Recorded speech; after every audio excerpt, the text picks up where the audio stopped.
YouTube. You already know who it is, man. It's your boy Queen's Vibe.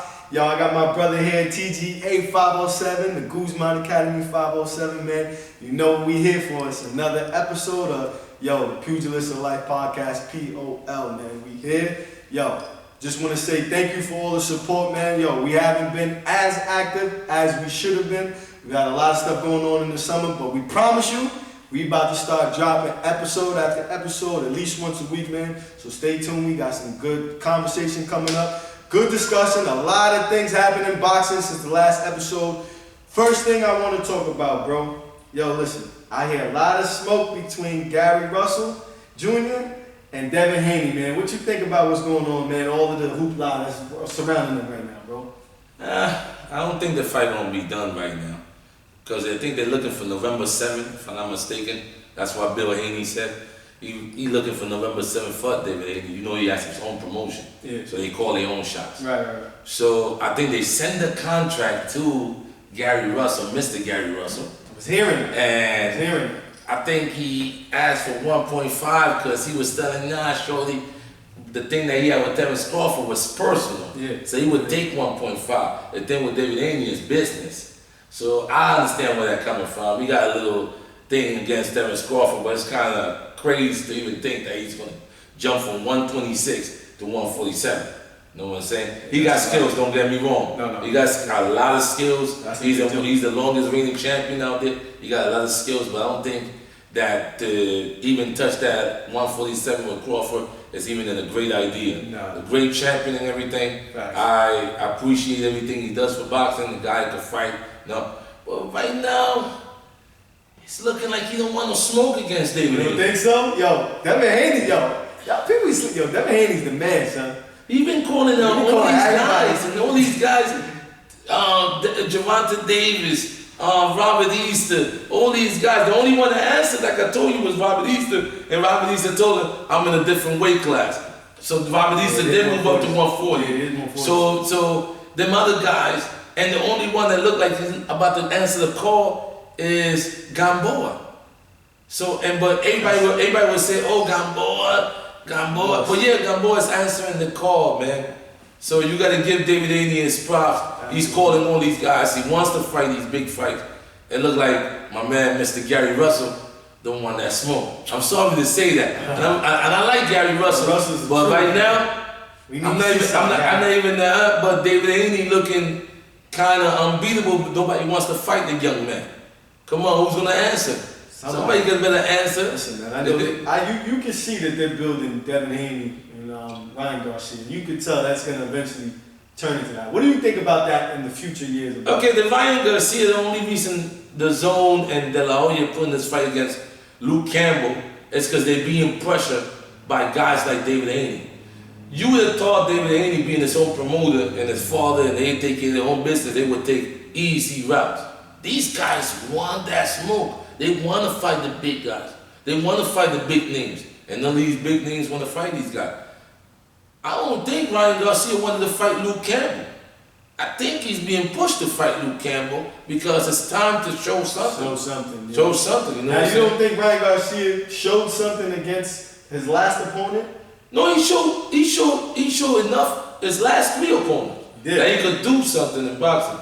But we talking about, he got popping punch. He's quick as hell. But we talking about Luke Campbell, my man. Yeah, Luke Campbell is no. Let's not take away props when props gotta be given. The guy could fight. The guy was an Olympian. You know what I'm saying? Olympic gold medalist. The guy could fight. This guy's a real deal. The guy's a real deal. Now, if he passes this guy and passes the test, right? Now you gotta talk about Ryan Garcia. Like, wait a minute, this young man is here to stay too. Because I think he got the skills to beat some of the big guys out there. But depends how these guys want to move. You know what I'm saying? Depends how De La Hoya, Golden Boy, and the Zone wants to move. So it's more. So what you're saying is a lot of politics involved in some of these fights getting made. Yeah, because some of these guys think that they deserve the money that they have. But let's be for real right now with the pandemic and stuff like this, and no fans, the venues are not getting no revenue, no nothing. No sodas is being sold, no drinks. The promoters is not really making money there. Some promoters not even making fights because they don't have TV deals. Thanks God to Bob Allen, BBC, that they got these, and the lawyer with the Zone, and Eddie Earns with Matchroom, that they got these platforms to put these fights on. But what about the little promoters that have these fighters? These fighters are stuck right now. All these other promoters from different places, they are stuck right now, and they don't know when they're gonna get out of this. Some of these fighters gotta go in the B side against other promotion, and let's be for real, man. Well, any of the promoters want to take their chance of whatever they built already to put them against another fighter from another promotion. That's on the B side, on the B side, knowing that these, oh man, we gonna get about that into that. These judges, man, they messing up the sport of boxing. Oh man. Oh man. I always said that boxing needs boxers to be judges. If a guy like Terrence Crawford's not doing nothing, he should be a judge in a championship fight. A guy like Andre Ward, a guy like Dexter Storm, Timothy Bradley, them guys, use those guys to be judges. You will see that no fight will ever be judged the wrong way. You know why? Because these guys been in there. They know what I think? I think it's because they're fighters and they might take a biased opinion, and that's why I don't think they're allowed. Bias. I better take a biased opinion from the guy that been in there, taking some hits, then take a judge that coming from 3 fights, then done judge 3 fights the wrong way. With that being said about judging, maybe one of the most controversial decisions in the last decade happened the last month. I think everyone in the boxing world knows about this already, but you're not even letting me get it out there. Romero versus Maurice Jackson, a Cuban-born fighter. No, I think he's Dominican. Oh, I'm sorry. No, he's Dominican. He's Dominican. My bad. I got you. I think I'm not mistaken. He's Dominican. What did you think about that fight? Because I had a different opinion. Oh man, I'm gonna tell you something right now. The fight, if you look at it, it's not far-fetched that he beat up Rolly. Rolly did some things that are good. He pushed the fight. He came forward. But let's be for real. If I ask 100 people right now, 99 will tell me Rolly looked like he didn't know the fight.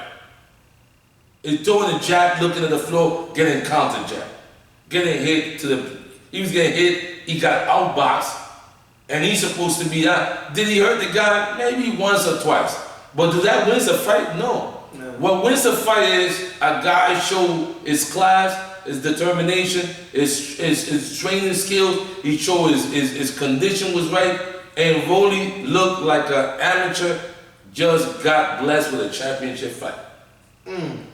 So different. But what I'm saying is, now, do you blame Rolly? No, I blame the people that he fought before. Was scared of him probably before they got in the ring. And, they giving these guys that you could not, of course you got to build your record and stuff like that. But I would have gave that fight just to prove to him, and because I felt like Mayweather and them guys is making the fight, TMT made the fight and stuff. I'm not saying Mayweather gave him a gift, but wow, Christmas came early. Christmas came early. So you mean to tell me you don't think, how many rounds? A lot of people say he didn't win more than 3 rounds. I had him winning 5 rounds. I thought Rolly, that's me personally. I'm not even gonna lie, I thought Rolly won 4 rounds. Maybe 5. But still, it's a 12-round fight. And if you won 5, how many you lost? 7. No knockdown. So how can you win a fight unanimous decision? Yeah. So this is what I'm telling you. These judges was texting their wife, asking them what they was cooking. They wasn't even watching the fight. What you wearing, baby? Oh no, we already know this guy gonna win. Yeah. It looked like the guy that it's a knockout puncher was gonna win if he gets the decision. And the guy that's actually the boxer had to win by knockout. Like, come on, man. And Rolly then goes and feel like he's just, bro, listen, let me tell you right now, bro. You doing your thing, because at the end of the day, you jump in that ring, I don't jump in that ring, you do your thing. You haven't taken a shortcut, you've been running, you do all the things the right way. But brother, I'm not saying you're not a bad fighter, but you didn't win that fight, bro. And if I was your trainer, I'd have told you in the room, you know that's a gift. And for the rematch, if they do make you do a rematch with that guy, I hope you come different. I hope you don't think about knocking this guy out. I hope your boxing skills get better. I hope your jab gets better. Because I got a grandmother that could jab better than you. So I don't know how you saw him winning. I didn't see him winning, but I thought it was a little closer than what everybody said. I think he controlled the ring a little more. Yeah, and I think he hurt him a few times. I think when you could see it, round 7, caught him. Round 4, caught him. And I thought it was visible the guy was hurt a little bit. But that showed more endurance on that guy, man, because listen, it's not that easy to get hurt in a 12-round fight and bounce back from that. So I got mad respect for Maurice Jackson for that. I want to ask you a question. In that fight, if you saw the fight, whose swagger was better? Yeah. Even when he was getting hit and hurt, he showed his swagger. Yeah. He showed that, no, boy, I came for that championship. Yeah. And to do a young man that comes from the background, fighting for his life, fighting for his family, the same role he's doing, to take a fight away like that from him, what about if he never gets the chance to even fight the world championship again? It's one of those unwritten things you don't hear about in boxing. Only the fighters know about things. But then judges get to go home and relax, get paid for some, pardon my friend, some bullshit. Yeah. Because that was some bullshit.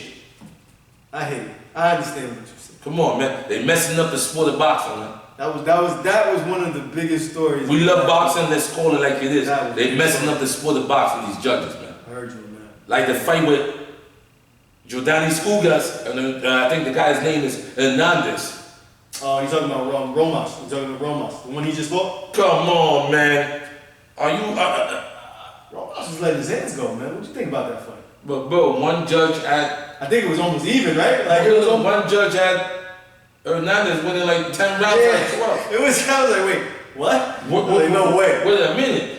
Then he had a split decision. When, let's be for real, Hernandez won 4 rounds. Abel Romance. Well, he won 5. But still, Ugas won unanimous decision. When you give a split decision. I think it was like 150 to Ugas. I'm a Sean Porter fan. I'm a Sean Porter fan, but let's be for real. Sean Porter Ugas, I saw the draw. I saw the draw.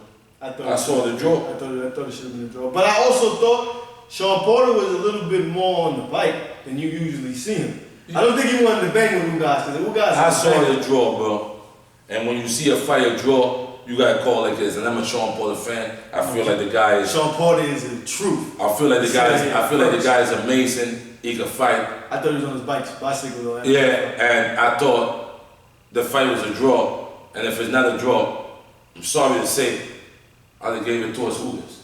Yeah, he controlled the ring. He controlled the ring and he showed he was hungry for that championship. Yeah. But, you know what I'm saying?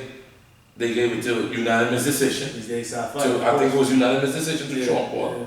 So if you even saw unanimous decision to Sean Porter, what makes you think split decision against Ugas against this guy? Ugas versus Romero, yeah. I was like, whoa, what?